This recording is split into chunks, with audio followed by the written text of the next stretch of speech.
hawa nafsu. Kita diperintahkan untuk menundukkan hawa nafsu kita. Namun apa yang dimaksudkan dengan hawa nafsu? Diterangkan oleh Ibnu Rajab Al-Hambali, kalau kita maksudkan hawa, maka kadang maknanya itu adalah kecintaan. Jadi sifatnya umum. Kecintaan seorang pada istrinya disebut hawa nafsu juga. Kecintaan seorang pada anaknya juga demikian adanya. Kecintaan orang laki-laki pada perempuan ini juga dinamakan hawa nafsu.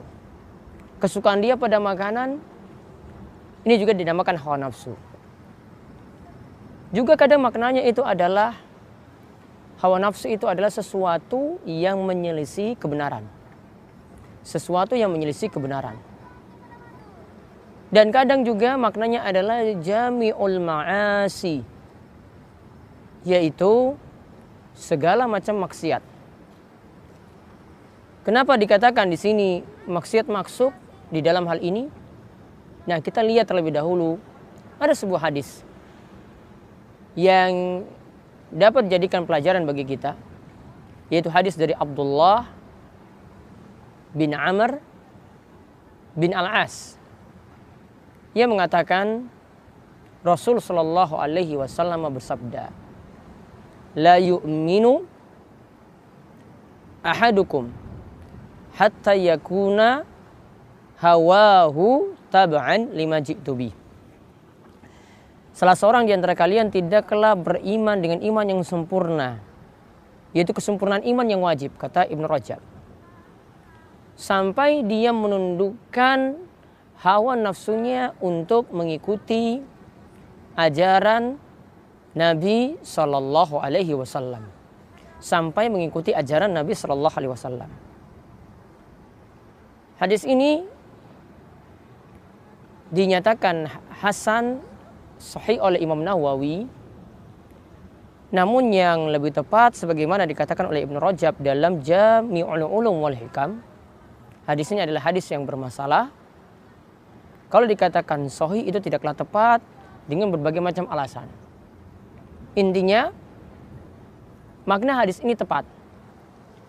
Kalau kita maknakan hadis ini, maka kita dapat memahami bahwasanya yang namanya hawa nafsu yang keliru ketika seseorang mengedepankan hawa nafsunya dari menjalankan perintah Allah dan Rasulnya Sallallahu Alaihi Wasallam. Ketika mengedepankan hawa nafsunya ini, maka itulah kata Ibnu Rajab menyebabkan dia terjatuh dalam maksiat. Begitu juga seorang itu terjatuh dalam amalan yang tidak ada dasarnya, tidak ada tuntunannya, tidak ada dalilnya, atau kita sebut dengan bid'ah. Itu karena mendahulukan hawa nafsunya. Dia tidak mau belajar, tidak mau mengkaji ilmu, tidak mau mengkaji hadis, tidak mau mengkaji tuntunan Nabi Sallallahu Alaihi Wasallam, namun dia dahulukan hawa nafsunya daripada syariat Nabi kita Muhammad Sallallahu Alaihi Wasallam. Itulah pemirsa yang membuat seorang itu mendahulukan hawa nafsunya. Maka intinya segala macam maksiat itu karena mendahulukan hawa nafsu daripada perintah Allah dan Rasulnya. Begitu juga segala macam bid'ah itu ada karena mendahulukan hawa nafsu tadi. Maka hawa nafsu itu kadang maksudnya itu sifatnya umum, tidak menunjukkan celaan, artinya kecintaan di situ.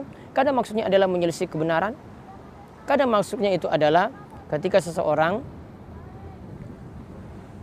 melakukan maksiat dan melakukan amalan yang tidak ada dasarnya. Dan ingat, Allah Subhanahu wa taala katakan kita harus tunduk kepada Nabi sallallahu alaihi wasallam, "Qul in kuntum tuhibbunallaha fattabi'uni yuhibbukumullah wa yaghfir lakum dzunubakum." Katakanlah jika kalian benar-benar mencintai Allah, maka ikutilah aku, yaitu ikutilah Rasul, maka akan diampuni dosa-dosa kalian.